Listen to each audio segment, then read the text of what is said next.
வணக்கம், this is Gokul. House of the Dragon season 2 episode 6 பத்தி தான் பார்க்க போறோம். போன எபிசோட்ல ஏமண்டோடைய வேகார் டிராகனை வீழ்த்தாம இந்த யுத்தத்தை வெல்ல முடியாது அப்படிங்கறத புரிஞ்சுக்கிட்ட ரெனரா தன்னுடைய மகனோட சேர்ந்து அதுக்கு ஒரு திட்டத்தை திட்டினா. மறுபக்கம் டேமன் பேர்ல பிளாக்வுட் வம்சத்து ஆளுங்க செஞ்ச அட்டூழியங்கள் காரணமா ஒரு சில முக்கியமான ரிவர் லார்ட்ஸ் எல்லாருமே டேமனுக்கு ஆதரவு தரமாட்டோம் அப்படின்னு சொல்லிட்டாங்க. ஒரு யுத்தத்தை வால்வீசி தான் சண்டை போடணும் அப்படிங்கிறது கிடையாது, அதை வெல்றதுக்கு ஒன்றுக்கும் மேற்பட்ட வழிமுறைகள் இருக்கு அப்படின்னு மிசாரியா ஒரு திட்டத்தை முன் வச்சா. இந்த எபிசோட்ல டார்கேரியன் ரத்தம் இருக்கக்கூடிய மற்ற குடும்பத்தை சேர்ந்த நபர்களை பயன்படுத்தி டிராகன்களை கையகப்படுத்த முடியுமா அப்படிங்கிற அந்த பரிசோதனை முயற்சியை செஞ்சு பார்க்கறாங்க. பிரின்ஸ் ரீஜென்ட்டா தேர்வு செய்யப்பட்ட ஏமண்ட் ஒரு சில அதிரடி முடிவுகளை எடுக்கிறான். ரிவர்லாண்ட்ஸ்ல படையை திரட்ட சிரமப்பட்டு இருக்க டேமனை சந்திக்க ஏமண்ட் அணி சார்பா லானிஸ்டர் படையை அனுப்புறதுக்கு தயார் செஞ்சுட்டு இருக்காங்க. விசாரியா சொன்ன அந்த திட்டம் தான் என்ன, இது எல்லாத்தையும் பத்தி தான் இந்த எபிசோட்ல பார்க்க போறோம். எபிசோட்குள்ள போறதுக்கு முன்னாடி விருப்பம் இருக்கக்கூடிய நண்பர்கள் நம்ம சேனலுக்கு சப்ஸ்கிரைப் பண்ணிக்கோங்க. முடிஞ்சா அந்த லைக் பட்டனையும் தட்டி விட்டுருங்க. உங்களுடைய இந்த சின்ன ஆதரவு தான் எனக்கு அடுத்தடுத்த எபிசோட்ஸ் போடுறதுக்கு பெரிய மோட்டிவேஷனா இருக்கும். இப்போ வாங்க எபிசோட்குள்ள போகலாம். எபிசோடோட ஆரம்பத்துல நமக்கு லானிஸ்டர் படையினரை காமிக்கிறாங்க. இந்த வெஸ்ட்ரோஸ்ல இருக்கக்கூடிய 7 தேசங்கள்ல இந்த லானிஸ்டர்ஸ் ஆட்சி செய்யக்கூடிய தேசம் எது அப்படின்னு பாத்தீங்கன்னா இந்த வெஸ்டர்லாண்ட்ஸ் அப்படிங்கிற தேசம் தான். இந்த வெஸ்டர்லாண்ட்ஸ் உடைய தலைநகரம் தான் காஸ்டர்லி ராக். நம்ம கேம் ஆஃப் த்ரோன்ஸ்ல இந்த காஸ்டர்லி ராக்க பார்த்திருப்போம். இப்போ இந்த காஸ்டர்லி ராக்குக்கும் இந்த வெஸ்டர்லாண்ட்ஸ்க்கும் லார்டா இருக்கிறது யார் அப்படின்னு பாத்தீங்கன்னா ஜேசன் லானிஸ்டர் தான். இவன் நம்ம ஏகானுடைய அரசவையில நிதியமைச்சரா இருக்கக்கூடிய டைலன் லானிஸ்டருடைய இரட்டை சகோதரன். போன சீசன்ல கிங் விசேரிஸோட ஆட்சி காலத்துல இந்த ஜேசன் ரெனராவை திருமணம் செஞ்சுக்கிறதுக்காக விருப்பம் தெரிவிச்சிருப்பான். ஆனா ரெனரா இவனை நிராகரிச்சிருப்பா. இப்போ இந்த லானிஸ்டர் படை வெஸ்டர்லாண்ட்ஸ்ல இருந்து கிளம்பி ரிவர்லாண்ட்ஸ் நோக்கி போறதுக்காக தான் தயார் செஞ்சுட்டு இருக்காங்க. ரிவர்லாண்ட்ஸ்ல ஹாரன்ஹாலுக்கு போய் டேமனை சந்திக்கிறது தான் இவங்களுடைய திட்டம். இத பத்தி போன எபிசோட்லயே ஜேஸ் ஃப்ரே வம்சத்து ஆளுங்க கிட்ட பேசிக்கிட்டு இருந்திருப்பான். இந்த படை காஸ்டர்லி ராக்ல இருந்து கிளம்பி இப்ப வந்து சேர்ந்திருக்கிற இடம் எது அப்படின்னு பாத்தீங்கன்னா கோல்டன் டூத் அப்படிங்கிற ஒரு இடம் தான். இதுவுமே வெஸ்டர்லாண்ட்ஸ்ல இருக்கக்கூடிய ஒரு ஊர் தான். இந்த கோல்டன் டூத்தை லெஃபர்ட் அப்படிங்கிற ஒரு வம்சத்தை சேர்ந்தவங்க தான் ஆட்சி செஞ்சுட்டு வராங்க. இப்ப லார்டா இருக்கக்கூடியவருடைய பேர் என்ன அப்படின்னு பாத்தீங்கன்னா ஹம்ஃப்ரே லெஃபர்ட் தான். அவருடைய சார்பா 500 வீரர்கள் கொண்ட படையும் ஜேசன் லானிஸ்டர் சார்பா 1000 வீரர்கள் கொண்ட படையும் இருக்கிறதா சொல்றாங்க. இந்த 1500 பேரும் சேர்ந்து இப்ப ரிவர்லாண்ட்ஸ் நோக்கி போறதா இவங்களுடைய திட்டம். இந்த படையோட ஜேசன் லானிஸ்டர் ஒரு சிங்கத்தையும் அழைச்சிட்டு வந்திருக்கான். இந்த சிங்கத்தை போர்க்களத்துல பயன்படுத்த போறாங்களா என்ன அப்படிங்கிறது தெரியல, காத்திருந்து பார்ப்போம். அதனால ஹம்ஃப்ரே என்ன கேட்கிறாரு அப்படின்னா, நீங்க உத்தரவு போட்டா உடனே கூட ஹாரன்ஹாலை நோக்கி கிளம்பிடலாம் அப்படின்னு சொல்றாரு. ஆனா ஜேசன் லானிஸ்டர் இதுல ஒரு தயக்கம் காட்டுறான். அதுக்கான காரணம் என்ன அப்படின்னா, ஹாரன்ஹால்ல டேமன் மட்டும் தனியா இல்ல, அவனோட சேர்த்து அவனுடைய டிராகனான கராக்சிஸும் இருக்குது. எத்தனை வீரர்கள் கொண்ட படையா இருந்தாலுமே வானத்துல இருந்து டிராகன் நெருப்பு உமிழும் பொழுது அந்த வீரர்களால அதை எதிர்த்து சண்டை போடுறது அப்படிங்கிறது ஒரு முடியாத காரியம் தான். அதனால இவன் கிங்ஸ் லேண்டிங்க்கு ஒரு தூது அனுப்ப சொல்றான். இப்ப பிரின்ஸ் ரீஜென்ட்டா இருக்கக்கூடிய ஏமண்ட் டார்கெரியனும் அவனுடைய டிராகனான வேகாரையும் இவங்க படையோட வந்து இணைஞ்சுக்க சொல்றான். அதன் பிறகு எல்லாரும் ஒன்னா சேர்ந்து ஹாரன்ஹாலை நோக்கி முன்னேறலாம் அப்படிங்கிறது தான் இவனுடைய திட்டம். அந்த மாதிரி செஞ்சா டேமனோட டிராகனான கராக்சிஸை சந்திக்கிறதுக்கும் ஆள் இருக்கும், படையும் நம்ம கிட்ட இருக்கும், ரிவர்லாண்ட்ஸை எளிதில் கைப்பற்றிடலாம். அந்த தூதுல ஏமண்டையும் அவனுடைய டிராகனான வேகாரையும் விரைவா வர சொல்லி எழுதியிருக்கிறான். அது வரைக்கும் இந்த கோல்டன் டூத்ல தான் அவனும் அவனுடைய படையினரும் தங்க போறதா சொல்றான். இந்த தூது படிச்ச ஏமண்ட் பயங்கரமா கடுப்பாகிறான். ஜேசன் லானிஸ்டருக்கு எவ்வளவு துணிச்சல் இருந்தா எனக்கே உத்தரவு போடுவான், அதுவும் விரைவா வர சொல்லி உத்தரவு போடுறான் அப்படின்னு சொல்லி பயங்கரமா எரிச்சல் அடைகிறான். உங்க லானிஸ்டர் படைக்கு தனியா முன்னேற தெரியாதா, உங்களுக்கு துணைக்கு வேற ஆள் தேவையா அப்படின்னு டைலண்ட பார்த்து ஏமண்ட் கேட்கறான். அதுக்கு டைலண்ட் தனியா முன்னேறத பத்தி பிரச்சனை கிடையாது, எங்களுடைய படை வலிமை பொருந்திய ஒரு படை தான், ஆனா டேமனும் அவனுடைய டிராகனான கராக்சிஸும் ஹாரன்ஹால்ல இருக்குது, அதனாலதான் நாங்க பயப்படுறோம் அப்படின்னு சொல்றான். உன்னுடைய சகோதரனுக்கு பதில் கடிதம் எழுது, ஹாரன்ஹாலுக்கு அவனை விரைவா போக சொல்லு, இல்லன்னா அவன் டேமன் டிராகனை பத்தி பயப்பட தேவையில்ல, அவன் பயப்பட வேண்டியது என்னுடைய டிராகன் பத்தி அப்படின்னு சொல்றான். கிங்ஸ் லேண்டிங்க்கு வரக்கூடிய கப்பல் வழி போக்குவரத்துகள் எல்லாத்தையுமே வெளரன் கப்பல் படை தடுத்து நிறுத்திட்டு இருக்க காரணத்தினால இங்க ஒரு உணவு பஞ்சம் ஏற்பட்டு இருக்கு இல்லையா, இதை தடுத்து நிறுத்துறதுக்கு ஏமண்ட் ஒரு யோசனையை முன்வைக்கிறான். அந்த வேலையையும் டைலன் லானிஸ்டர் தான் அவன் செய்ய சொல்றான். ஏமண்டோடைய யோசனை என்ன அப்படின்னா, போன சீசன்ல நம்ம கோர்லிஸ் வெளரனுடைய கப்பல்களையும் அரசாங்கத்துடைய கப்பல்களையும் ஒரு கும்பல் கடத்திட்டு போறது, அதை எரிச்சு சூறையாடுறது, இந்த மாதிரியான தொந்தரவுகள் கொடுத்துட்டு இருந்தானுங்க இல்லையா,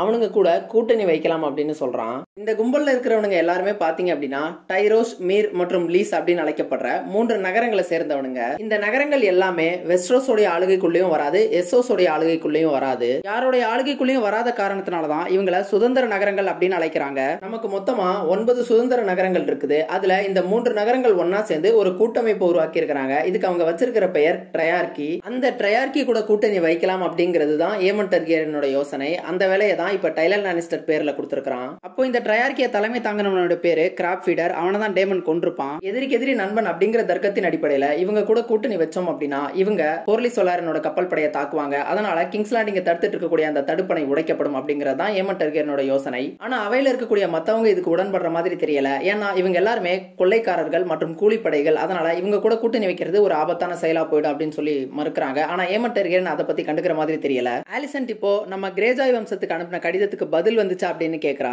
இந்த கிரேஜாய்ஸ் எல்லாருமே அயன் ஐலாண்ட்ஸ் அப்படிங்கிற ஒரு பகுதியை தான் ஆட்சி செஞ்சுட்டு வராங்க. நம்ம கேம் ஆஃப் த்ரோன்ஸ்ல தியான் கிரேஜா, யூரான் கிரேஜா இவங்க எல்லாத்தையுமே நம்ம பார்த்திருப்போம். இவங்களும் பாத்தீங்க அப்படின்னா கப்பல் படையில ஒரு வல்லமை பொருந்தின ஒரு வம்சம் தான். இப்போ இந்த அயன் ஐலாண்ட்ஸ் ஆட்சி செய்யறது யார் அப்படின்னு பாத்தீங்கன்னா டால்டன் கிரேஜாய் அப்படிங்கிறவன் தான். இவனுக்கு ரெட் கிராக்கன் அப்படிங்கிற ஒரு பட்ட பேரும் இருக்குது. இந்த டால்டன் கிரேஜாய் கொள்ளையடிக்கிறதுலயும் பெண்களை வன்புணர்றதுலயும் இன்பம் காணக்கூடிய ஒருத்தன் அப்படிங்கிற பேரை வாங்கி வச்சிருக்கான். கிரேஜாய்ஸ் கிட்ட இருந்து இவங்களுக்கு எந்தவித பதிலும் வரல அப்படின்னு மேஸ்டர் சொல்றாரு. அதுக்கு ஜாஸ்பர் வெல்ட் என்ன சொல்றான் அப்படின்னா டால்டன் கிரேஜாய் சரியான பரிசுக்காக காத்துக்கிட்டு இருக்கான். எந்த பக்கத்துல இருந்து அவனுக்கு முதல்ல பரிசு கிடைக்குதோ அங்க அவன் போயிருவான். அதனால இப்ப நம்ம டாவேஜர் குயின் ஆலிசன்ட் தனியா தானே இருக்காங்க. அதனால ஆலிசன்ட்ட அந்த டால்டன் கிரேஜாய்க்கு கல்யாணம் பண்ணி கொடுத்துட்டோம் அப்படின்னா அவனுடைய ஆதரவு நமக்கு கிடைச்சிடும் அப்படின்ற ஒரு யோசனையை சொல்றான்.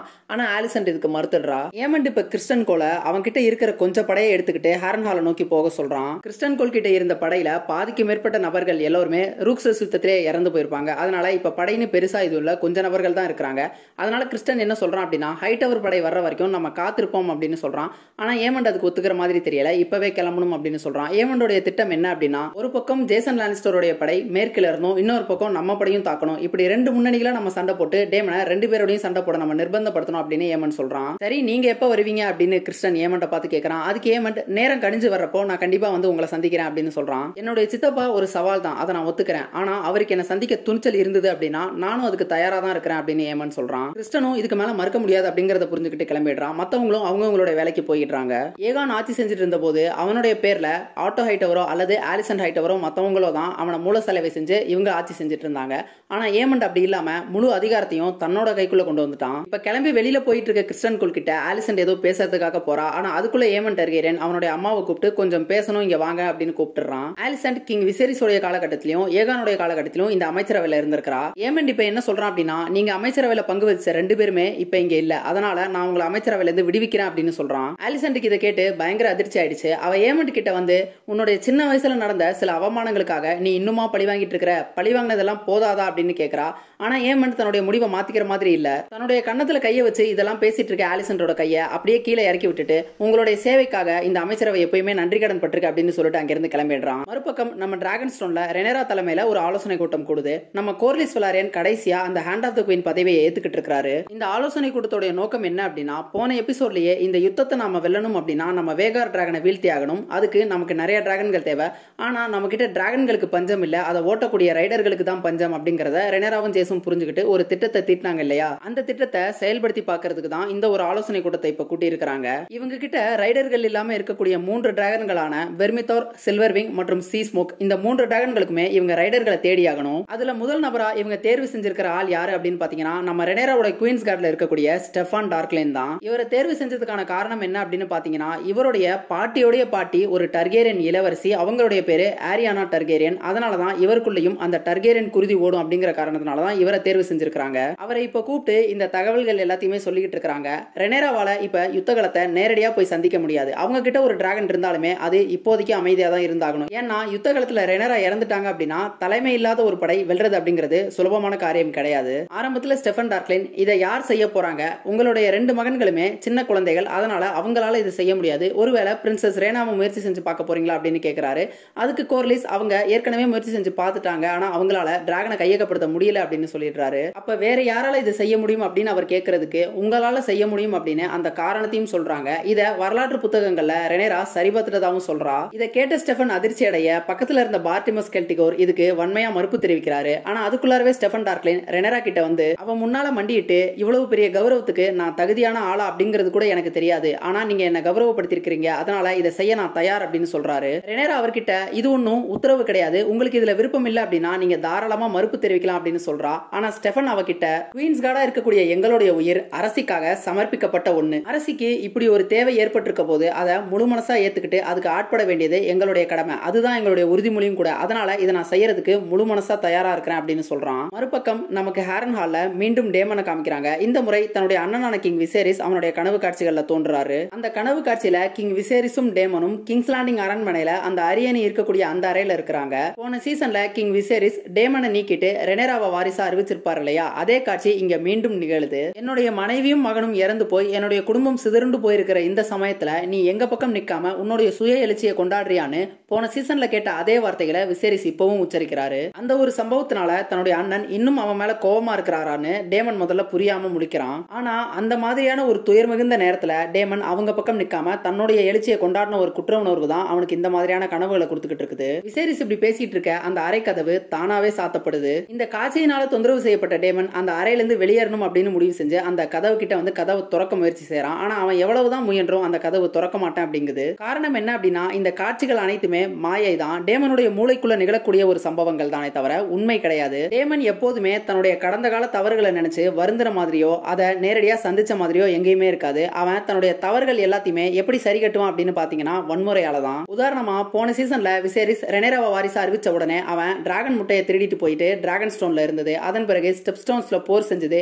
இந்த மாதிரி அவன் தன்னுடைய தவறுகளுக்கும் துக்கங்களுக்கும் வன்முறையை தான் வடிகாலா பயன்படுத்திக்கிட்டு இருப்பான். ஆனா இந்த முறை அவன் தன்னுடைய தவறுகளை நேரடியா சந்திச்சு உணர்ற வரைக்கும் அவனுக்கு இந்த கனவுகள் தொடர்ந்து தான் போல இருக்குது. இப்ப சைமன் ஸ்ட்ராங் அந்த அறை கதவை திறந்து விட டேமன் அப்படியே தடுமாறி கீழே விழுந்துடுறான். அவன் மீண்டு எழுகிறதுக்கு சைமன் ஸ்ட்ராங் உதவுறாரு. ஆனா டேமன் அவர் மேல பழி சுமத்துறான். என்னுடைய இந்த கனவு காட்சிகளுக்கு காரணம் நீந்தானா அப்படின்னு டேமன் அவருடைய கழுத்துல கத்திய வச்சு கேக்குறான். ஒருவேளை நீ ஹைடவர்ஸ்க்காக வேலை செய்யறியா இல்லனா லாரி ஸ்ட்ராங்கோட இன்னும் தொடர்புல இருந்துட்டு அவனாலதான் இந்த செயல்கள் எல்லாத்தையும் நீ எனக்கு செஞ்சுட்டு இருக்கிறியா அப்படின்னு டேமன் கேக்குறான். அவர் இல்ல அப்படின்னு மறுத்து அவன் அப்படியே சாந்தப்படுத்த முயற்சிக்கிறாரு. கடைசியா டேமன் என்னதான் இந்த மாதிரியான பயமுறுத்தக்கூடிய விளையாட்டுகளை நீ விளையாண்டு பார்த்தாலும் நான் நிலையா தான் இருக்கேன் அப்படின்னு சொல்லிட்டு அங்க இருந்து கிளம்புறான். கிளம்புறதுக்கு முன்னாடி தன்னை பின்தொடர வேணாம் அப்படின்னு சொல்லிட்டு போறான். இப்ப ஹேரன் ஹால்ல இருந்து வெளியில வந்த டேமன் அவனுடைய டிராகனான கராக்சிஸ் இருக்கக்கூடிய இடத்தை நோக்கி போறான். அப்ப அந்த இடத்துல இருந்த ஆலிஸ் ரிவர்ஸ் டேமனை தடுத்து உனக்கு பிடிக்காத சில சம்பவங்கள் அரங்கேறினா நீ அந்த இடத்துல இருந்து உடனே ஓடிடுறதையே வழக்கமா வச்சுக்கிட்டு இருக்கிற. முன்னாடி டிராகன் ஸ்டோன், அதுக்கப்புறம் ஸ்டெப் ஸ்டோன்ஸ், அதன் பிறகு பென்டோஸ், இப்ப ஹேரன் ஹால், இந்த மாதிரி ஒவ்வொரு இடங்களுக்கு நீ ஓடிக்கிட்டே இருக்கிற அப்படின்னு சொல்றா. டேமன் அவகிட்ட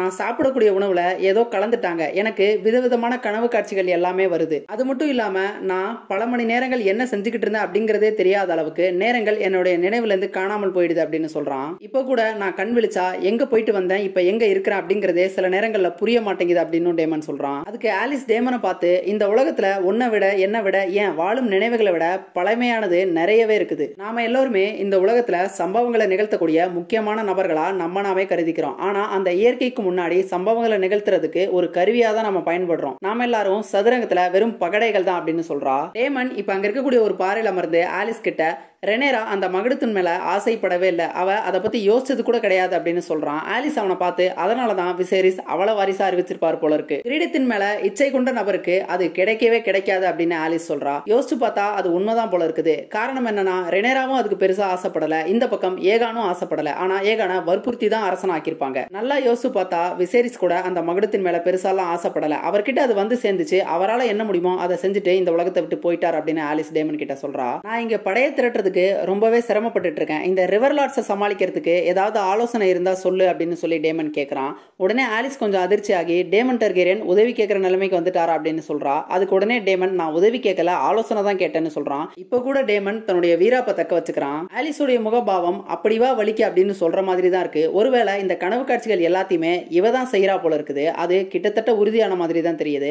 ஆனா இவ ஏன் இதெல்லாம் செய்யறா அப்படின்னா டேமன் தன்னுடைய கடந்த கால தவறுகள் எல்லாத்தையுமே உணர்ந்தாகணும் அப்படிங்கிற ஒரு எண்ணத்துல தான் இந்த மாதிரி செய்யறான்னு நான் நினைக்கிறேன். ஆலிஸ் இப்போ இந்த ரிவர்லாண்ட்ஸ் ஆட்சி செய்யக்கூடிய டல்லி வம்சத்தை பத்தியும் இந்த ரிவர்லாண்ட்ஸ்ல இருக்கக்கூடிய மனிதர்களை பத்தியும் சொல்ல ஆரம்பிக்கிறா. இந்த டல்லி வம்சம் ரிவர்லாண்ட்ஸ்ல மிகப்பெரிய வம்சமோ அல்லது பணக்கார வம்சமோ எல்லாம் கிடையாது, ஆனா அவங்க தான் நிலையான ஒரு வம்சம். டல்லி வம்சத்துடைய ஞானத்தினாலதான் இங்க இருக்கக்கூடிய மற்ற சிற்றரசர்கள் எல்லாருமே அமைதியான வாழ்க்கையை வாழ்ந்துகிட்டு இருக்காங்க.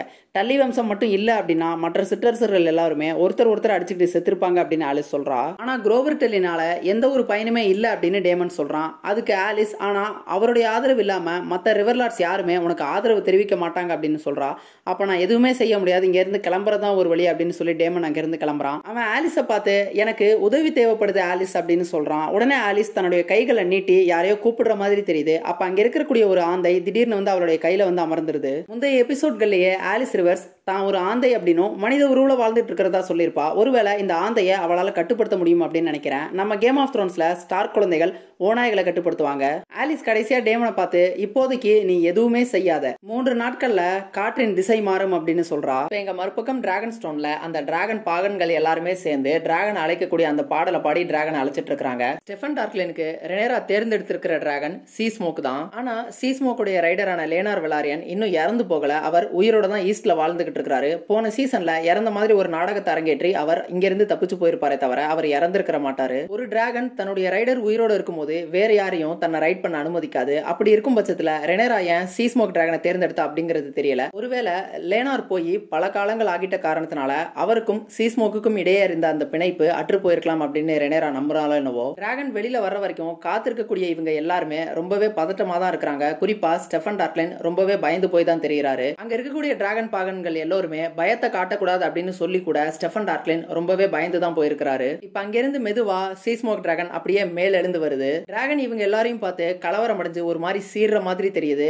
டிராகன் பாகன்கள் எல்லாரும் சீஸ்மோக்க பார்த்து பணிவாயாக பணிவாயாக அப்படின்னு வெலேரியன் மொழியில சொல்லிக்கிட்டு இருக்காங்க. ஸ்டெஃபன் டார்க்லைனுக்கும் இந்த வெலேரியன் சொற்களை சொல்லி கொடுத்திருப்பாங்க போல. அவருமே சீஸ்மோக் டிராகனை பார்த்து பணிவாயாக அப்படின்னு சொல்லிக்கிட்டு இருக்காரு. இப்ப சீஸ்மோக் டிராகன் அப்படியே பணிஞ்சு ஸ்டெஃபன் டார்க்லைனை ஏந்திக்க தயார் அப்படிங்கிற மாதிரி அந்த இடத்துல அப்படியே படுத்து கொடுக்குது. ஆனா ஸ்டெஃபன் இப்பவும் ரொம்பவே பயந்து தான் இருக்கிறாரு. அவர் ஒவ்வொரு அடியா பயந்து பயந்து எடுத்து வைக்கிறாரு. கடைசியா கிட்ட போன பிறகு ஒரு வழியா நான் வெற்றி அடைஞ்சிட்டேன் அப்படின்னு அவர் நினைக்கிற அந்த நேரத்துல சீஸ்மோக் டிராகன் திடீர்னு தன்னுடைய தலையை தூக்கி அங்க நெருப்ப கக்க ஆரம்பிக்குது. ஸ்டெஃபன் டார்க்லைன் மேலையும் பக்கத்துல இருந்த ஒரு டிராகன் கீப்பர் மேலையும் நெருப்ப கக்க ஆரம்பிச்சிருது. மத்தவங்க எல்லாருமே அந்த இடத்துல இருந்து ஓடி போயிட ரெனேரா இந்த காட்சியை பயந்து போய் அப்படியே திகைச்சு போய் பார்த்துக்கிட்டு இருக்கா. அந்த டிராகன் கீப்பர் டிராகன் கிளாஸை வச்சு தன்னுடைய கழுத்தை அறுத்துக்கிட்டு முன்னாடியே செத்து போக ஸ்டெஃபன் டார்க்லைன் கொஞ்சம் கொஞ்சமா எரிஞ்சு செத்துக்கிட்டு இருக்காரு. ரெனேரா இது எல்லாத்தையும் உறைஞ்சு போய் பார்த்துக்கிட்டே இருக்கா. நம்ம கேம் ஆஃப் த்ரோன்ஸ்ல இந்த டிராகன் கிளாஸை பயன்படுத்தி தான் ஒயிட் வாக்கர்ஸ் அழிப்பாங்க. இப்ப நமக்கு மறுபக்கம் ட்ரிஃப்ட்மார்க்க காமிக்கிறாங்க. கோர்லிஸ் முன்னாடி ஒரு கப்பலை பழுது பார்க்க சொல்லியிருப்பாரு இல்லையா, அந்த கப்பல் இப்ப கிட்டத்தட்ட தயார் நிலையில இருக்குது. அதனால அவர் ரொம்பவே மகிழ்ச்சி அடைஞ்சிட்டதா. அடுத்ததா இவங்க ஷார்ப் பாயிண்ட் அப்படிங்கிற ஒரு இடத்துக்கு போக போறதாகவும் அதுக்கு கப்பல்ல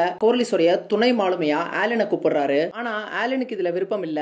சின்ன சின்ன வேலைகள் செய்யறதோட நிறுத்திக்கணும், அதை தாண்டி கோர்லிஸ் வெலாரியனோட தொடர்பு வச்சுக்க கூடாது அப்படின்னு அவன் நினைக்கிறான். இதுக்கு காரணம் கோர்லிஸ் ஆடமையும் சரி ஆலனையும் சரி தன்னுடைய மகன் தான் அப்படின்னு வெளிப்படையா சொல்லிக்கிட்டதே கிடையாது. அதனால கூட அவன் நிராகரிக்கலாம். ஆனா அவன் என்ன கேட்கறான் அப்படின்னா இது ஒரு உத்தரவா அப்படின்னு கேட்கறான். கோர்லிஸும் இது ஒரு உத்தரவு அப்படிங்கிற மாதிரி தான் சொல்றாரு. அவனுமே அதுக்கு ஒத்துக்கிறான். இந்த காட்சிகள் எல்லாத்தையுமே ஆடம் ஒரு பக்கம் உட்காந்துட்டு பாத்துக்கிட்டே இருக்கிறான். அவனுக்கு ஆலின் கோர்லிஸ் கூட சேர்ந்து இந்த மாதிரியான வேலைகளை ஈடுபடணும் அப்படிங்கிறது தான் ஆசை. ஆனா ஆலின் தான் அதை நிராகரிச்சுட்டே இருந்திருக்கிறான். ஆலின் இந்த காட்சிகள் முழுக்கவே ஒரு தலப்பா ஒன்று அணிஞ்சிருக்கான். வெலேரியன்களுக்கு இருக்கிற மாதிரியான வெள்ளை முடிய மறைக்க தான் இந்த மாதிரி ஒரு தலப்பா அணிஞ்சிருக்கான். கோர்லிஸ் ஆலின் கிட்ட தான் வந்து பேசுறாரே ஒழிய அவருடைய இன்னொரு மகனான ஆடம் கிட்ட பேசுற மாதிரி தெரியல. ஒருவேளை ஆடம் அவருடைய மகன் இல்லையோ என்னவோ தெரியல. ஆனா இவங்க ரெண்டு பேரும் அண்ணன் தம்பி அப்படிங்கிறது மட்டும் உறுதி. மறுபக்கம் நமக்கு கிங்ஸ் லேண்டிங்ல இப்ப அல்ஃபா காமிக்கிறாங்க. இந்த அல்ஃப் டேமன் மற்றும் விசேரிஸ் உடைய அப்பாவான பேலான் டார்கேரியனுடைய ஒரு பாஸ்டர்ட் மகன் அப்படிங்கறத அவன் வாய்ப்படவே சொன்னான். போன எபிசோட்ல மிசாரியாவோட யோசனைப்படி எலிண்டா ஒரு பணிப்பெண்ணோட வீட்டுக்கு போயிருப்பா இல்லையா கிங்ஸ் லேண்டிங்ல, டயானா அப்படிங்கிற ஒரு பொண்.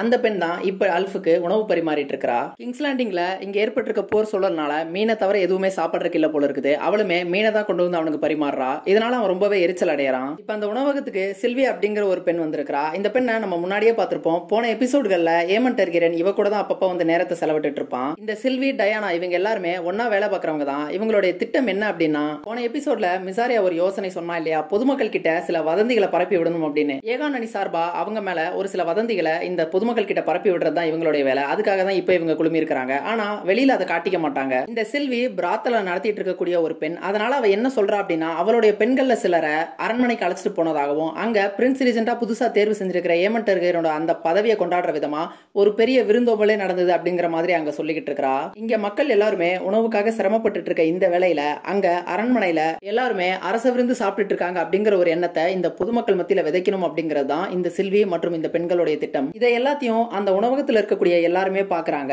இதை கேட்ட அல்ஃப் என்ன சொல்றான் அப்படின்னா, கிங் விசேரிஸும் விருந்துகளை விரும்பக்கூடிய ஒரு நபர் தான். ஆனா நம்மள மாதிரி பொதுமக்கள் எல்லாரும் பட்னியா கிடக்கிற சமயத்துல அவர் விருந்துகளை விரும்பினது கிடையாது அப்படின்னு சொல்றான். அது என்னவோ உண்மைதான். ஆனா இப்ப அவருமே இறந்துட்டாரு. அவர் முறைப்படி வாரிசா அறிவிச்ச ரெனேரா டர்கேரியனுக்கு அரியணை மறுக்கப்பட்டுருச்சு அப்படின்னு செல்வி சொல்றா. ஒருவேளை ரெனேரா அரசி ஆகியிருந்தா இந்த நிலைமை ஏற்பட்டிருக்காது அப்படிங்கிற ஒரு எண்ணத்தை விதைச்சு மக்கள் மத்தியில ஒரு கிளர்ச்சியை உண்டு பண்ணணும் அப்படின்னு நினைக்கிறா. இப்ப இந்த பக்கம் டிராகன் ஸ்டோன்ல ரெனேரா ஸ்டெஃபன் டார்க்லைன் இறந்ததை நினைச்சு கொஞ்சம் மதிர்ச்சியில இருக்கிறா. அந்த நேரத்துல அவருடைய அரசவையில் இருக்கக்கூடிய பார்ட்டிமஸ் கெல்டிகோர் அதை பத்தி பேசிக்கிட்டு இருக்காரு. அவர் என்ன சொல்றாரு அப்படின்னா, அவர் சொன்ன மாதிரியே இந்த முடிவு தப்பா போயிடுச்சு. அவர் சொன்ன மாதிரி அவர் பேச்ச கேட்டிருந்தா ஸ்டெஃபன் டார்க்லைனை இழந்திருக்க தேவையில்லை அப்படின்னு சொல்லிக்கிட்டு இருக்காரு. அது மட்டும் இல்லாம ரூக்ஸஸ் யுத்தத்தின் போதும் டிராகனையும் ரேனிஸையும் அனுப்புனதுமே ஒரு தவறான முடிவு அப்படின்னு சொல்லிக்கிட்டு இருக்காரு. இந்நேரம் அவர் ஒரு அரசன் கிட்ட பேசியிருந்தா கண்டிப்பா இவ்வளவு குரலை உயர்த்தி பேசியிருக்க மாட்டாரு. ஆனா ரெனேரா ஒரு பெண் அப்படிங்கிற காரணத்தினால தன்னுடைய குரலை ரொம்பவே உயர்த்தி பேசுறாரு. இதுல கடுப்பான ரெனேரா பலார்னு அவருக்கு ஒரு அரசலை போட்டு விட்டுடுறா. நீங்க எல்லாம் என்ன பார்த்து பயப்படாம இருக்கிறது என்னுடைய தவறுதான் அப்படின்னு சொல்றா. இவர் அற வாங்கினதை அங்க சுத்தி இருக்கக்கூடிய சில நபர்கள் பாக்குறாங்க. இவர் அப்படியே அவமானமா உணர்றாரு. இப்ப ரெனேரா அந்த அறையில இருக்கக்கூடிய ஒரு வாளை எடுத்து பிடிச்சு பாக்குறா. அவளுக்கு தான் ஒரு ஆணா இருந்திருந்தா நல்லா இருந்திருக்கும் அப்படின்னு நினைக்கிறாளா, இல்ல தனக்கு வாள் வீச தெரிஞ்சிருந்தா அந்த அரசவையில் இருக்கக்கூடிய ஆண்கள் எல்லாம் தன்னை மதிச்சிருப்பாங்க அப்படின்னு நினைக்கிறாளா அப்படிங்கிறது தெரியல. இப்ப அந்த இடத்துக்கு வந்த மிசாரியா, நீங்க செஞ்சு பார்த்தது ஒரு துணிச்சல் மிக்க செயல் தான், அதனால அதோடைய விளைவை நினைச்சு கவலைப்பட தேவையில்லை அப்படின்னு சொல்றா. அதுக்கு உடனே ரெனேரா, இப்போ ஸ்டெஃபன் டார்க்லினுக்கு இப்படி நடந்தது நினைச்சு மத்தவங்க யாரும் இதுக்கு முன் வர மாட்டாங்க அப்படின்னு சொல்றா. இருந்தாலும் ரெனேராவுக்கு வேற வழி கிடையாது. அவ மீண்டும் டிராகன்களை ரைட் பண்ணக்கூடிய அந்த ரைடர்ஸை தேடித்தான் ஆகணும் அப்படின்னு சொல்றா.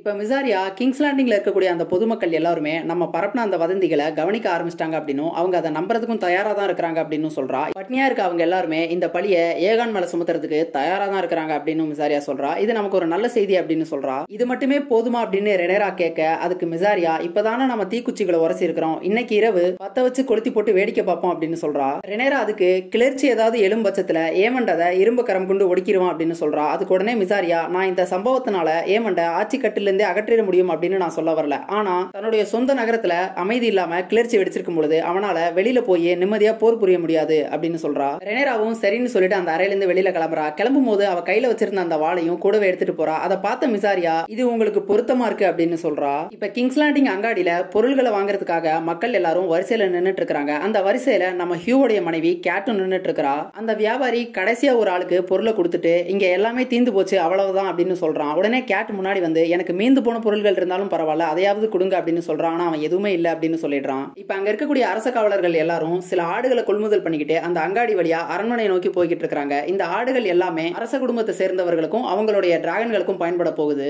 இதை பார்த்த பொருள் கிடைக்காத அங்க இருக்கக்கூடிய மக்கள் எல்லாரும் பயங்கர கோபம் ஆயிடுறாங்க. அங்க அல்போன் நின்னுட்டு இருக்கிறான். உங்களுடைய டிராகன்களுக்கு மட்டும் இப்படி ஆடுகளை கொண்டு போறீங்க, எங்களுடைய கறி எங்களுக்கு வேணும் அப்படின்னு சொல்லி பயங்கரமா கூச்சல் போட ஆரம்பிச்சிடுறாங்க. இப்ப எங்க ஏமண்டோட ஆலோசனை கூட்டத்துல ஏமண்ட், லாரிஸ் மற்றும் ஜாஸ்பர் மட்டும் தான் இருக்கிறாங்க. ஆலிசன்ட வரக்கூடாதுன்னு சொன்னனால அவளுமே இனிமே இங்க வர முடியாது. அங்க அவங்க ரெண்டு பேரும் ஏமண்ட் கிட்ட நகர மக்கள் எல்லாரும் கோவமா இருக்கிறத பத்தி சொல்லிட்டு இருக்காங்க. ஆனா ஏமண்ட் அதை பெருசா கண்டுக்கிற மாதிரி தெரியல. அவன் என்ன கேக்குறான் அப்படின்னா, இந்த கோவம் எல்லாம் ரெனேரா மேலதானே இருக்கணும், அவதானே அந்த தடுப்பணையை உருவாக்கி வச்சிருக்கா, ஏன் நம்ம மேல கோவப்படுறாங்க அப்படின்னு ஏமண்ட் கேக்குறான். மக்களுக்கு உணவளிக்கிறது ஆட்சியாளர்களோட கடமை அப்படின்னு அவங்க எல்லாரும் கருதுறாங்க அப்படின்னு லாரிஸ் சொல்றான். வெளியில இருக்கக்கூடிய நம்ம எதிரிய நம்ம போர் புரிஞ்சு சண்டை போடலாம், ஆனா நம்ம நகரத்துக்குள்ளேயே இந்த கிளர்ச்சியாளர்களை வளர விட்டோம் அப்படின்னா அது கண்ணுக்கே தெரியாம வளர்ந்து கடைசியில நமக்கே பாதகமா வந்து முடிஞ்சிடும் அப்படின்னு லாரிஸ் சொல்றான். சொல்லி முடிச்சுட்டு, நீங்க உங்க பேர்ல ஒரு புதிய ஹேண்டை தேர்ந்தெடுக்கணும் அப்படின்னு சொல்றான். லாரிஸ் தன்னா ஏமண்ட ஹேண்ட் ஆக்கிறோம் அப்படிங்கறதுக்காக தான் அடி போடுறான். சரின்னு ஏமண்ட், அந்த பொறுப்பை நான் உன்கிட்ட ஒப்படைக்கிறேன் அப்படின்னு சொல்றான். இதை கேட்ட லாரிஸ் கொஞ்சம் மகிழ்ச்சி அடைஞ்சிடறான். இருந்தாலும் இதை நான் எதிர்பார்க்கல அப்படின்னு லாரிஸ் ஒரு மாதிரி மழுப்புறான். உடனே ஏமண்ட், நான் உன்னை பொறுப்பு ஏத்துக்க சொன்னது ஹேண்ட் ஆஃப் த கிங்கா கிடையாது, நீ இந்த பொறுப்பை ஏத்துக்கிட்டு என்னுடைய தாத்தாவன ஆட்டோ ஹைட்டவருக்கு கடிதம் எழுது அப்படின்னு சொல்றான். உன்னை நான் ஹேண்ட் ஆஃப் த கிங்கா ஆக்குவேன் அப்படின்னு நீ நினைச்சியா அப்படின்னு சொல்லிட்டு லாரிஸை பார்த்து அவனை தேரை அப்படின்னு சொல்றான். லாரிஸ் இப்படி இழுத்து இழுத்து நடக்கிற ஊனம் கொண்ட ஒரு ஆள் அப்படிங்கறதுனால அவனை தேரை அப்படின்னு அழைக்கிறான்னு நினைக்கிறேன். இதை கேட்ட ஜாஸ்பர் கொஞ்சம் நக்கலா சிரிக்க, இப்ப அந்த அவைக்குள்ள கிராண்ட் மாஸ்டர் ஆர்வெல் உள்ள நுழைறாரு. உள்ள வந்த மேஸ்டர், நான் ஒரு நல்ல செய்தி வச்சிருக்கிறேன் அப்படின்னு சொல்லிட்டு ஏகான் இப்ப சீரா மூச்சு விடுறதாகவும் கொஞ்ச நேரம் இன்னைக்கு ஏகானுக்கு சுயநினைவு திரும்பினதாகவும் சொல்றாரு. இதை கேட்ட ஏமண்ட், சரி நல்ல செய்தி சொல்றான்னு சொன்னீங்களே, அது என்ன நல்ல செய்தி அப்படின்னு கேட்கறான். அவனை பொறுத்தளவுக்கு இது ஒரு நல்ல செய்தி கிடையாது தானே. இப்ப கண்விழிச்ச தன்னுடைய அண்ணன் ஏகானை சந்திக்கிறதுக்காக அவனுடைய அறைக்கு ஏமண்ட் அருகிறேன் போறான். அங்க சிலர் வேலை பார்த்துட்டு இருக்காங்க. அவங்க எல்லாருமே வெளியில அனுப்பிட்டு அவன் அண்ணனுடைய தனியா சந்திக்கணும் அப்படின்னு சொல்றான். அவன் கிட்ட போய், உனக்கு கடைசியா நடந்ததுல என்ன ஞாபகம் இருக்கு அப்படின்னு கேக்குறான். இவன் கிட்ட போன உடனே ஏகான் ஒரு மாதிரி பதட்டம் அடைகிறான். ஆலோசனை கூட்டங்கள்ல அட்டெண்டன்ஸை குறிக்கிறதுக்காக ஒரு பந்தை பயன்படுத்துவாங்க இல்லையா, எல்லாருமே இந்த மாதிரி ஒரு பந்தை பயன்படுத்துவாங்க. அரசரும் ஒரு பந்தை பயன்படுத்துவாரு. அந்த பந்தை தான் இப்ப ஏமண்ட் டர்கேரியன் பயன்படுத்துறான். ஏன்னா அவன் தானே இப்ப அரசனுடைய இடத்துல இருக்கிறான். அந்த பந்தை ஏகானுடைய காயங்கள்ல வச்சு லேசா அமுக்கின துணியில, நீ மேலிஸ்க்கு எதிராக சண்டை போட்ட, அது ஒரு முட்டாள்தனமான முடிவு அப்படின்னு சொல்றான். அந்த அழுத்தம் ஏகானுக்கு வலியை ஏற்படுத்துது. அந்த வழிமுனைகளோட அவன் எனக்கு எதுவுமே ஞாபகம் இல்லைன்னு மீண்டும் ஒரு முறை சொல்றான். ஏமண்ட் இப்படி செய்யறத பார்த்தா யாராவது வந்து ஏதாவது கேட்டா, நீ கடைசியா மேலிஸ் கூட சண்டை போட்ட, அதனாலதான் உனக்கு இந்த நிலைமைன்னு தான் சொல்லணுமே தவிர நான் தான் உன்னை எரிச்சேன் அப்படிங்கிற உண்மையெல்லாம் சொல்லக்கூடாது அப்படின்னு மிரட்டல் விடுக்கிற மாதிரி தான் தெரியுது. அந்த பந்தை ஏகானுடைய கையிலேயே வச்சுட்டு அவன் நெத்தியில ஒரு முத்தத்தை கொடுத்துட்டு அங்க இருந்து ஏமண்ட் இப்ப கிளம்ப பாக்குறான். அந்த நேரத்துல மேஸ்டர் ஆர்வெல் இங்க வந்து சேர்ந்துடுறாரு. அவர்கிட்ட போய், இவன் என்னுடைய அண்ணன் மீண்டு வர்றதுக்கு நீண்ட காலம் ஆகும் போல இருக்குது, அவரை சரியா பாத்துக்கங்க அப்படின்னு சொல்லிட்டு போறான். நீண்ட காலம் ஆகும் அப்படின்னு சொல்றானா இல்ல இல்ல நீண்ட காலத்தை ஆக்கிருங்க அப்படின்னு சொல்றானா அப்படிங்கிறது தெரியல. அவன் ஏகான் கிட்ட விட்டுட்டு போற அந்த அட்டெண்டன்ஸ் பந்து கூட தனக்காக ஏகான பார்வையிடுமோ என்னமோ தெரியல. இப்ப நமக்கு வேலை காமிக்கிறாங்க. ரேனாவும் ரெனேராவுடைய மூன்றாவது மகன் ஜாஃப்ரியும் அந்த வெளிகள்ல அப்படியே நடந்து நேரத்தை கழிச்சிட்டு இருக்காங்க. அந்த குட்டி பையன் ஜாஃப்ரி தன்னுடைய அம்மாவை நினைச்சு ஏங்குறதா சொல்றான். ரேனா அவனை சமாதானப்படுத்திக்கிட்டே அங்க நடந்து கூட்டிட்டு போயிட்டு இருக்கா. அப்ப அந்த நேரத்துல ஒரு ஆட்டோடைய எலும்பு கூடு அப்படியே கருகி போய் இருக்கிறத அவங்க பாக்குறாங்க. கொஞ்சம் தள்ளி பார்த்தா அந்த இடம் முழுக்கவே நிறைய ஆட்டோடைய எலும்புகள் அப்படியே கருகி போய் இருக்கிறத பார்க்க முடியுது. இது ஏதோ ஒரு டிராகனுடைய வேலை தான். எந்த டிராகன் அப்படிங்கிறது தெரியல. இப்ப நமக்கு ஈரி அரண்மனைக்குள்ள ரெனேராவுடைய குட்டி பசங்களான விசேரிஸ் மற்றும் ஏகான் ரெண்டு பேரும் விளையாடிட்டு இருக்கானுங்க. அப்ப நமக்கு ஒரு குட்டி டிராகனை காட்டுறாங்க. இது ஏகானுடைய ஸ்டாம்க்ளோ டிராகனா இருக்கிறதுக்கான வாய்ப்பு இருக்குது. ரெனேரா ரேனா கிட்ட முதல்ல வேலுக்கு போக சொல்லியும் அதன் பிறகு பென்டோஸ் நோக்கி போக சொல்லியும் சொல்லியிருப்பா. பென்டோஸ் ஆட்சி செஞ்சுட்டு இருக்கக்கூடிய பிரின்ஸ் ரெஜியோவுக்கு கடிதமும் எழுத சொல்லியிருப்பா. ரேனாவும் அதை செஞ்சிருக்கிறா போல இருக்கு. பிரின்ஸ் ரெஜியோ இவங்களை வரவேற்கிறதுக்கு தயாரா இருக்கிறதா பதில் கடிதம் அனுப்பி இருக்கிறார் போல இருக்கு. இத லேடி ஜேன் ஆரின் வந்து நம்ம ரேனா கிட்ட சொல்லிக்கிட்டு இருக்கா. இங்க ஒரு டிராகன் உழவிட்டு இருக்கிறத லேடி ஜேன் ஆரின் ரேனா கிட்ட சொல்லியிருக்க மாட்டா இல்லையா? அதனால அவ ஏன் இதை பத்தி சொல்லல அப்படின்னு ரேனா அவகிட்ட கேக்குறா. உணவுக்காக ஒரு பெரிய டிராகன் இங்க வர்றதா என்னுடைய மேஸ்டர் சொன்னாங்க. ஆனா அதெல்லாம் வெறும் வதந்திகள் அப்படின்னு தான் நினைச்சுக்கிட்டு இருந்தேன். அதன் பிறகுதான் அது உண்மையா இருக்குமோ அப்படின்னு நம்ப தோணுச்சு. அது பெரிய டிராகன் தான், வலிமையான டிராகன் தான். இருந்தாலும் அது வனத்துல இருக்கக்கூடிய ஒரு டிராகன் நம்முடைய கட்டுப்பாட்டுக்குள்ள இல்ல அப்படின்னு லேடி ஜெயினாரின் சொல்றா. சொல்லி முடிச்சுட்டு அவ பென்டோஸ்க்கு போறதுக்கான எல்லா ஏற்பாடுகளையும் செஞ்சு தயாரா இருக்கிறதா சொல்றா. இப்ப இங்க நமக்கு மீண்டும் ஆலினையும் அவனுடைய சகோதரன் ஆடமையும் காமிக்கிறாங்க. ஆலின் தான் தலையில வளரக்கூடிய அந்த வெள்ளை முடிகளை வலிச்சுக்கிட்டு இருக்கிறான். அவனுக்கு தான் கோர்லிஸ் வளாரனுடைய மகன் அப்படிங்கறத வெளியில பிரகடனப்படுத்திக்க விருப்பம் இல்ல போல இருக்குது. ஆலினும் அவனுடைய சகோதரனும் வாழ்க்கை முழுக்கவே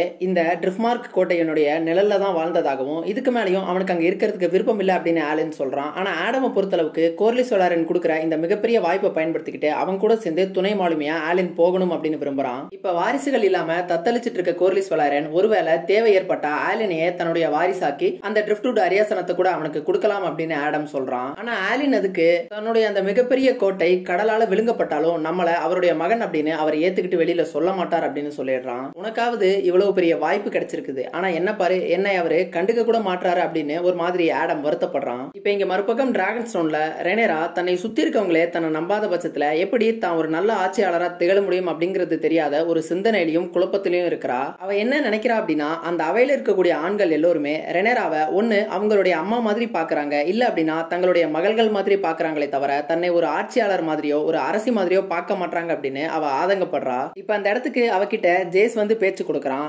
ரெனேரா ஏன் பார்ட்டிமஸ் கெல்டிகர் அரஞ்சா அப்படிங்கறத பத்தி எல்லாம் அவன் கேட்டுக்கிட்டு இருக்கான். ரெனேரா அவகிட்ட தன்னை எல்லாருமே பாதுகாத்து வச்சிருக்கிறது அவளுக்கு பிடிக்கல அப்படின்னும் இதனால ரொம்பவே அவ சலிப்படைறா அப்படின்னு சொல்றா. அப்ப நீங்க எங்களை வழிநடத்தி சண்டை போட போறீங்களா அப்படின்னு ஜேஸ் கேட்கவே ரெனேரா தன்னால என்னெல்லாம் முடியுமோ இப்ப கூட அதெல்லாம் செஞ்சுக்கிட்டு தான் இருக்கிறதா சொல்றா. ரூக்ஸ்ரெஸ்ட் கோட்டைய என்னதான் இவங்க இழந்திருந்தாலுமே அதை மீண்டும் கைப்பற்றுறதுக்காக லார்ட் மூட்டன் அப்படிங்கிற பிரபு கிட்ட சொல்லி அவருடைய படையோட அவர் அங்க அனுப்பி இருக்கிறதா சொல்றா. அதன் பிறகு படையை விரைவா அனுப்ப சொல்லி வேலுக்கும் மீண்டும் ஒரு கடிதம் எழுதி இருக்கிறதாகவும் சொல்றா. ஆனா இதை கேட்ட ஜேஸ் நாம என்னதான் இத்தனை படைகளை திரட்டினாலும் கூட நம்மளால கிரீன் அணியோடைய பலத்தை டேமன் இல்லாம சமன் செய்ய முடியாது அப்படின்னு சொல்றான். இதை கேட்ட ரெனேரா கொஞ்சம் எரிச்சல் அடைஞ்சிடறா. அவ ஏற்கனவே டேமன் மேல கொஞ்சம் வெறுப்புல தான் இருக்கிறா. ஏன்னா அவன் எந்த பதிலுமே சொல்ல மாட்டான்.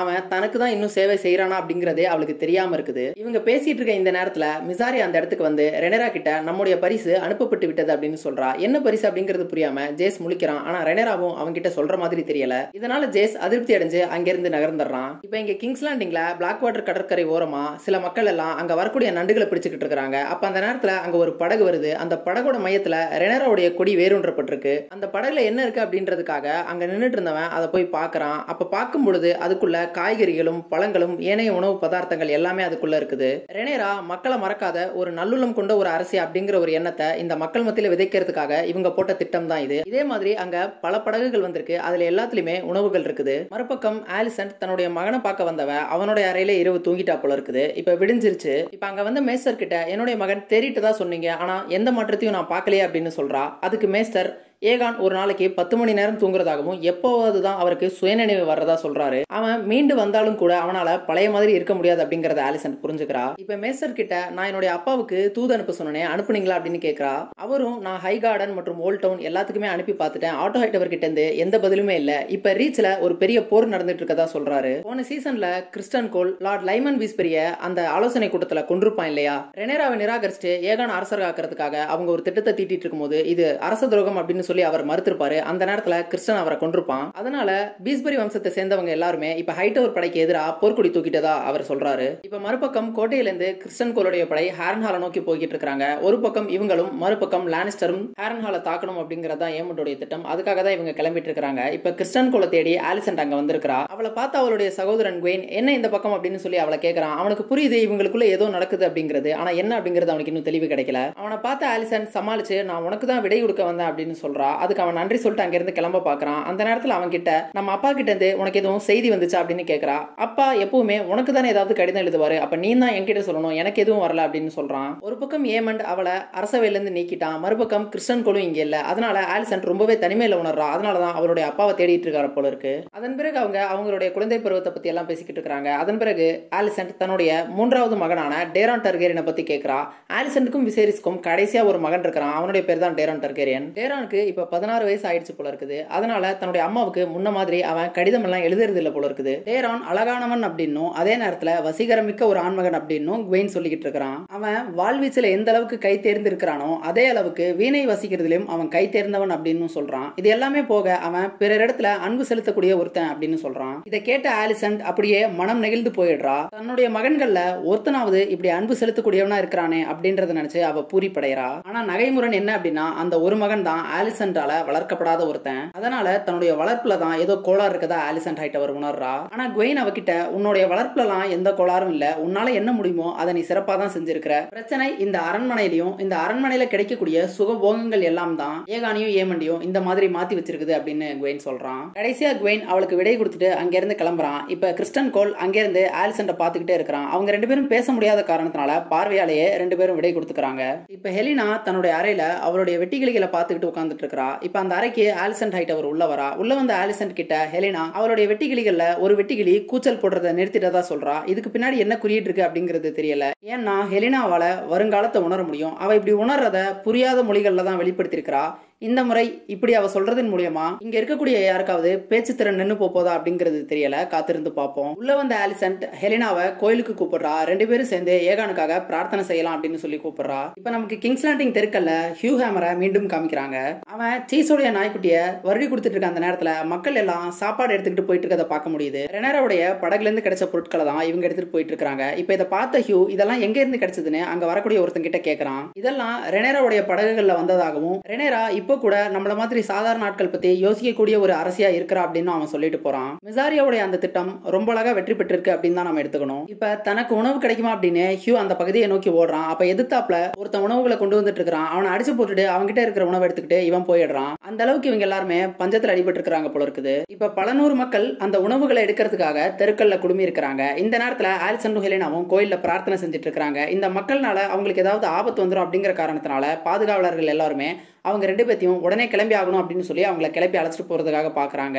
ஆனா அதுக்குள்ளாரவே மக்கள் எல்லாரும் அந்த கோயிலை சுத்தி வளைச்சிட்டாங்க. பாதுகாவலர்கள் எல்லாம் ஆலிசன்டையும் ஹெலினாவையும் சுத்தி பாதுகாப்பா அழைச்சிட்டு போயிட்டு இருக்காங்க. ஆனா மக்கள் கூட்டம் ரொம்பவே அதிகமாகிடுச்சு. மக்கள் எல்லாரும் பயங்கரமா கத்திக்கிட்டும் ஆரவாரம் செஞ்சுக்கிட்டும் கலவரப்படுத்திட்டு இருக்காங்க. அப்ப அந்த கூட்டத்துல இருந்த ஒருத்தன் அழுகி போன மீன் எடுத்து ஆலிசன்ட பார்த்து இதோ வந்துட்டா பாரு மீன்களின் ராணி அப்படின்னு சொல்லி அந்த அழுகி போன மீன் எடுத்து அவன் மூஞ்சில விட்டு அடிக்கிறான். இப்ப அந்த கூட்டத்துல இருந்த ஒருத்தன் இவங்க ரெண்டு பேருமே பார்த்து சக்கரவர்த்தி ரெனேராவின் புகழ் ஓங்குக அப்படின்னு உணர்ச்சி பெருக்கா கத்த ஆரம்பிச்சிடுறான். அவன் கத்தனதை பார்த்து மத்தவங்களுமே அதையே கத்த ஆரம்பிச்சிடுறாங்க. அந்த கூட்டத்துல இருந்த ஒருத்தன் ஓடி வந்து ஆலிசன்டோட கையை பிடிச்சிடறான். அப்ப அந்த காவலர் ஒருத்தன் அவனுடைய கையை அப்படியே துண்டா வெட்டி எடுத்துடுறான். ஆலிசன்ட் வேண்டாம் அப்படின்னு சொல்றா. இதனுடைய விளைவு எப்படி இருக்கும் அப்படின்னு தெரிஞ்சுக்கிட்டு இருந்தாலும் அவனுக்கு அந்த அனுபவம் இல்ல. ஏன்னா இவன்லாம் ஏகனுடைய நண்பனா இருந்து அதுக்கப்புறம் தானே கிங்ஸ் கார்டு ஆகியிருக்கிறான். அவனுக்கு அந்த அளவுக்கு அனுபவம் பத்தல. ஒரு வழியா எப்படியோ ஆலிசன்ட்டும் ஹெலினாவும் அந்த சார்ட் வண்டியில போய் ஏறிடுறாங்க. ஆனா அந்த கிங்ஸ் கார்ட்ல ரெண்டு பேரு மக்கள் மத்தியில மாட்டிக்கிறானுங்க.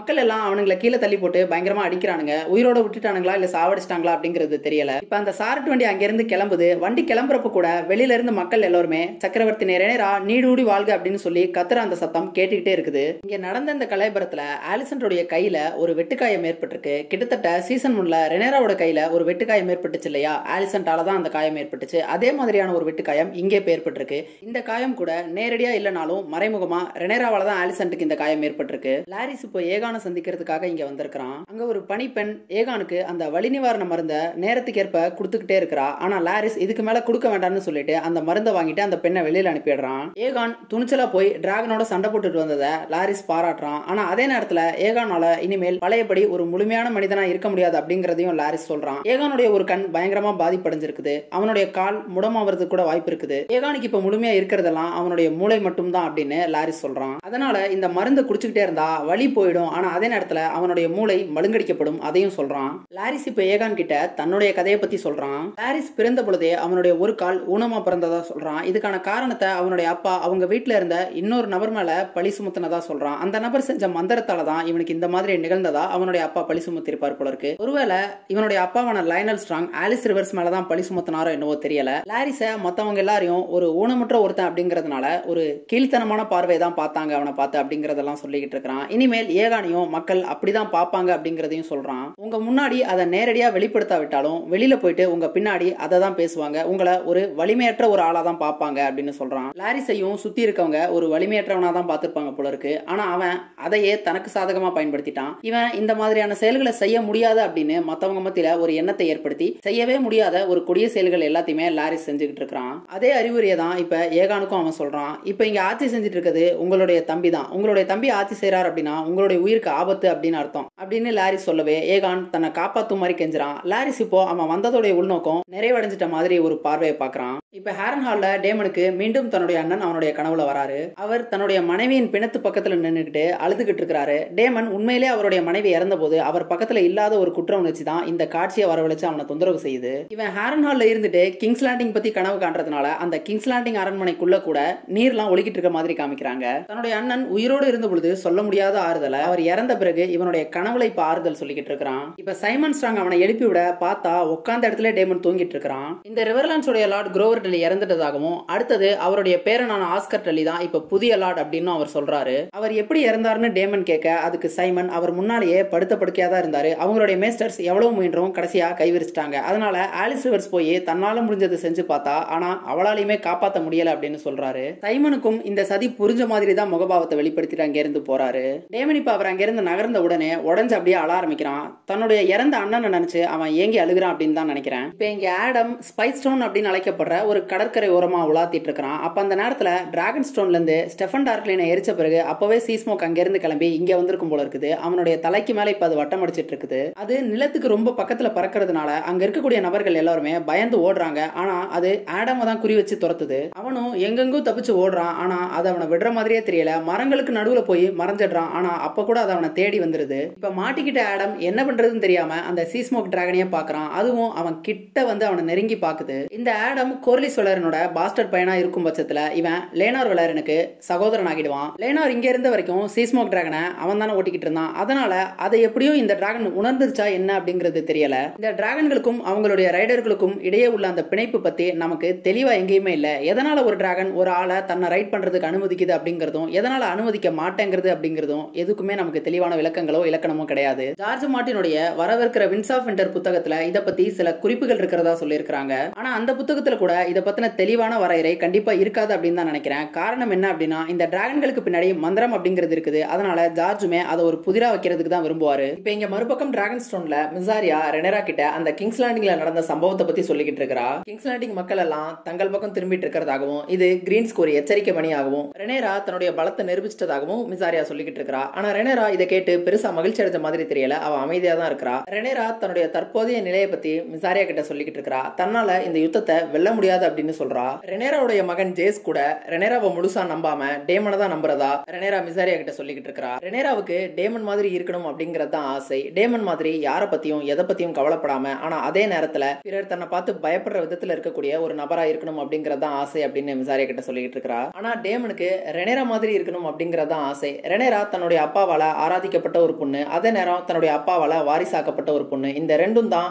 டேமனுக்கு தேவையா இருந்தது. அதனால இந்த ரெண்டு பேரும் தனித்தனியா இருக்கும்போது முழுமை பெறாத ரெண்டு தனிப்பாதிகள் தான். இவங்க ஒண்ணு சேர்ந்தா மட்டும்தான் இவங்களால முழுமை பெற முடியும். இதுதான் ரெனராவும் சொல்லிக்கிட்டு இருக்கா. இந்த முறை டேமன் தனக்கு எதிராக திரும்பிடுவானு பயமா இருக்குன்னு ரெனரா சொல்றா. அதுக்கு மிசாரியா அப்படிலாம் செய்ய மாட்டாரு. அவருடைய பாணி என்னன்னா அப்பப்ப காணாமல் போயிடுறது தான் அப்படின்னு சொல்றா. எப்படி பார்த்தாலும் டேமனையும் அவனுடைய டிராகனான கராக்சிஸையும் நான் இழந்துட்டேன் அப்படின்னு ரெனரா சொல்றா. இப்போ என்கிட்ட இருக்கிறதெல்லாம் என்னுடைய டிராகனான சைராக்ஸும் இன்னும் 2 குட்டி டிராகன்கள் மட்டும்தான். இதை வச்சுட்டு இந்த யுத்தத்தை வெல்ல முடியாது அப்படின்னு சொல்றா. இது எல்லாத்தையும் மீறி நாங்க யுத்தத்தை வென்றாலும் கூட என்னுடைய சொந்த மகனே என்னுடைய திறன்களை சந்தேகிக்கும் போது என்னால எப்படி ஒரு நல்ல ஆட்சியாளரா இருக்க முடியும் அப்படின்னு ரெனேரா ஒரு மாதிரி ஆதங்கப்படுறா. ரெனேரா இப்படி நம்பிக்கை இல்லாம காணப்படுற ஒரு காரணத்தினால மிசாரியா தன்னுடைய கதையை ரெனேரா கிட்ட சொல்ல ஆரம்பிக்கிறா. இந்த மிசாரியா இளம் பெண்ணா இருந்த பொழுது இவளுடைய அப்பாவே இவளை பாலியல் வன்கொடுமைக்கு ஆளாக்கி இருக்கிறான். பல மாதங்களா இந்த கொடுமை தொடர்ந்து இருக்குது. அதனுடைய விளைவா மிசாரியா அவளுடைய அப்பாவாலவே கருவுருவம் செஞ்சிருக்கிறா. அப்ப ஏற்பட்டதுதான் அவளுக்கு கழுத்துல அந்த அடிபட்ட காயம். ரெனேரா அவளுடைய கழுத்துல எப்படி இந்த காயம் ஏற்பட்டதுன்னு முந்தைய எபிசோட்கள்ல கேட்டபோது மிசாரியா அப்ப சொல்லல, ஆனா இப்ப அவ சொல்றா. அது மட்டும் இல்லாம அந்த சம்பவத்துக்கு பிறகு அவ குழந்தை பெறுறதுக்கான அந்த திறனை இழந்துட்டதாகவும் சொல்றா. இளம் வயதிலேயே இந்த மாதிரியான ஒரு சம்பவத்தை சந்திச்ச காரணத்தினால மிசாரியா இனிமேல் அவளுடைய வாழ்க்கையில யாரையுமே முழுசா நம்ப கூடாது அப்படிங்கிற ஒரு உறுதிமொழியை எடுத்துக்கிட்டு வாழ்ந்ததாகவும், இந்த உலகம் ரொம்ப கொடுமையானது அப்படின்னும் இந்த கொடுமையான உலகத்துல வெகு சிலர் தான் உறுதியோட வாழ்வாங்க அப்படின்னு மிசாரியா சொல்றா. ரெனேராவை மிசாரியா ஒரு உறுதி கொண்ட ஒரு பெண் அப்படின்னும் அவ அறம் கொண்ட ஒரு பெண் அப்படின்னு சொல்றா. ரெனேரா மிசாரியாவை ஒரு கீழ்த்தனமான பார்வையை பார்க்காம தனக்கு சமமா தான் வச்சு நடத்திருப்பா. அதெல்லாத்தையும் வச்சு மிசாரியா அவளுக்கு வாழ்நாள் முழுக்க சேவை செய்யறதா சொல்றா. இந்த தருணத்துல ரெனேராவுடைய திறன்களை எல்லோருமே சந்தேகிக்கும் பொழுது அவளுக்கு ஆறுதலா நின்ன ஒரே ஆள் மிசாரியாவா தான் இருக்க முடியும். இந்த வார்த்தைகளை கேட்ட ரெனேரா நெகிழ்ச்சி அடைஞ்சு ஓடி போய் மிசாரியாவை கட்டி பிடிச்சுக்கிறா. ஆனா அந்த ஆறுதல் அடுத்த கட்டத்துக்கு முன்னேற இப்ப இந்த ரெண்டு பேருமே முத்தமிட்டுக்கிறாங்க. மிசாரியா தன்னுடைய சொந்த அப்பாவாலேயே வன்கொடுமைக்கு ஆளாக்கப்பட்டு அடிமையா விற்கப்பட்டு அதன் பிறகு பல ஆண்களால பலவிதமான பாதிப்புகளுக்கு உள்ளாக்கப்பட்ட ஒரு பெண். இந்த பக்கம் ரெனேரா ஒரு பெண் அப்படிங்கிற காரணத்தினால ஆண்கள் தான் ஆட்சி செய்யணும் அப்படின்னு ஒரு சிலர் நினைக்கிற காரணத்தினால அரியணை மறுக்கப்பட்ட ஒரு பெண். இப்ப இவங்க ரெண்டு பேரும் முத்தமிட்டு இருக்க அந்த அறைக்குள்ள சர் லோராண்ட் கதவை தட்டிட்டு உள்ள நுழைஞ்சிடுறாரு. அதுக்குள்ள இவங்க ரெண்டு பேரும் எதுவும் நடக்காத மாதிரி சமாளிக்கிறாங்க. உள்ள வந்து சர் லோராண்ட் சீஸ்மோக் டிராகன் ஸ்பைஸ்டோன் கடற்கரையில ஒரு ரைடரோட காணப்பட்டதா சொல்றாரு. ரைடர் யார் அப்படிங்கிறது கீழ இருந்து பார்த்ததுனால தெரியல அப்படின்னு சொல்றாரு. ஒருவேளை கிரீன்ஸா இருக்குமோ அப்படின்னு மிசாரியா கேட்கிறா. ரெனேரா வேற யாரா இருக்க முடியும் அப்படின்னு சொல்லிட்டு அந்த அறையில இருந்து வெளியில கிளம்புறா. ஆலோசனை கூட்டத்தை கூட்டவா அப்படின்னு சர் லோராண்ட் கேட்கிறாரு. ஆனா அதுக்கு பதில் சொல்லாமலே வெளியில போயிடுறா. இப்ப சர் லோராண்ட் மிசாரியாவை ஒரு சந்தேக கண் கொண்ட பார்வையோட பார்த்துட்டு அங்க இருந்து போறாரு. ரெனேரா ஆலோசனை கூட்டத்தெல்லாம் கூட்டாம தன்னுடைய டிராகனான சைராக்ஸ் எடுத்துக்கிட்டு சீஸ்மோக் இருக்கக்கூடிய இடத்தை நோக்கி பறக்கிறா. இதோட நமக்கு இந்த எபிசோட் முடியுது. இது வரைக்கும் தொடர்ந்து பார்த்த எல்லா நண்பர்களுக்குமே நன்றி. விருப்பம் இருந்தா நம்ம சேனலுக்கு சப்ஸ்கிரைப் பண்ணி இந்த வீடியோக்கு லைக்கும் பண்ணிக்கோங்க. உங்களோட இந்த சின்ன ஆதரவு தான் எனக்கு அடுத்தடுத்த எபிசோட்ஸ் போடுறதுக்கு பெரிய மோட்டிவேஷனா இருக்கும். Thank you all.